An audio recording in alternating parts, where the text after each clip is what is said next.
I pray and I hope nga kaning sa dugay pang panahon nga kita magkauban. Although bago pa ay feeling close ra lamang kasi kami. Kaning ang daghang pang mga kaning katuigan nga manag-uban ta, no? Sa kalipay sa presensya sa Ginoo o kaning ang akong ika-dasig sa imong nga bersikulo te kaning nasa Psalms 23 verse 6 nga surely goodness and mercy shall follow me, no? Follow us all the days of our lives and we will dwell in the house of the Lord forever. So pag-abot sa takna nakita ko ano sa Ginoo forever na tayo magkauban diha sa atong buhi nga Dios. Amen. Pag kita padayon sa tuang pagserbisyo, pag-alaga din sa atong buhi nga Dios. And and that's all. Happy birthday, Te! Amen. Ako, kay happy birthday, Te. Good morning sa ako wish na dili day wish ako mapag-ampot na sa mga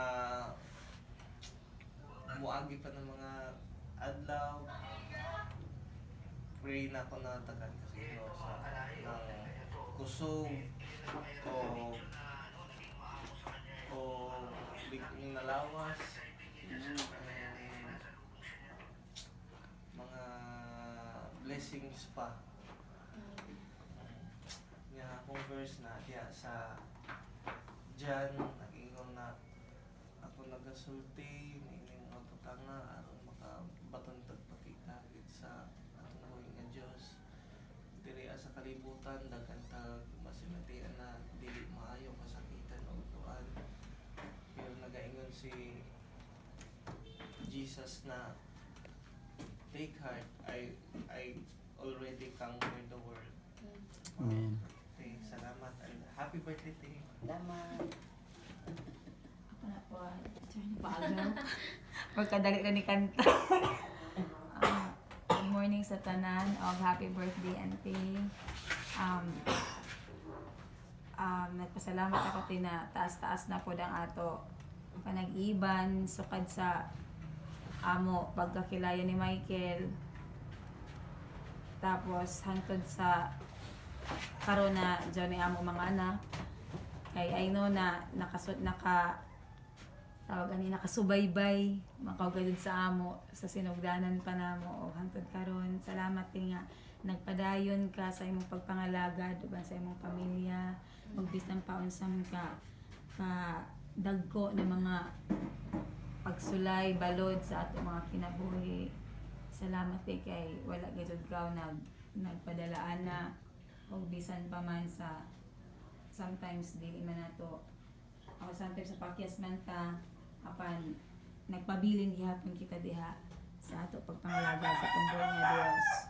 Og ako nagatuo nga ang Ginoo magahatag pa kanimo dugang pa nga taas ug hamugaway pa nga kinabuhi uban sa imong tibok pamilya, good health always stay.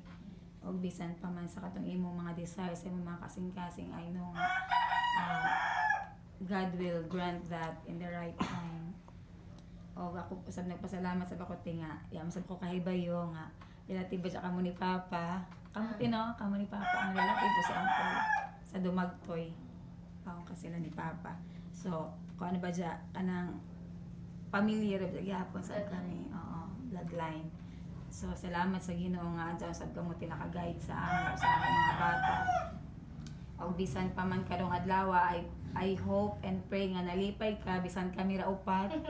Apan I know nga sa luyo ana sa amo daghan kay mi diha nga nanganta. Makapas ra to si Pastor. Shout out sa mo Pastor.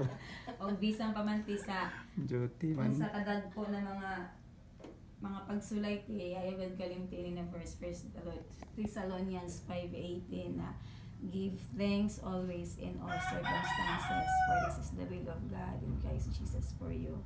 So unsa man natin ang mga pagsulay malampasan ra nato ato na pasalamatan sa tungod nga Dios kay sa pod na sa nagpahinumdom ka nato kaniya nga naata kanunay dapat mo tawag ug magkinahanglan sa tungod nga Dios despite of all. So mora to I pray nga nalipay ka sa among kanta.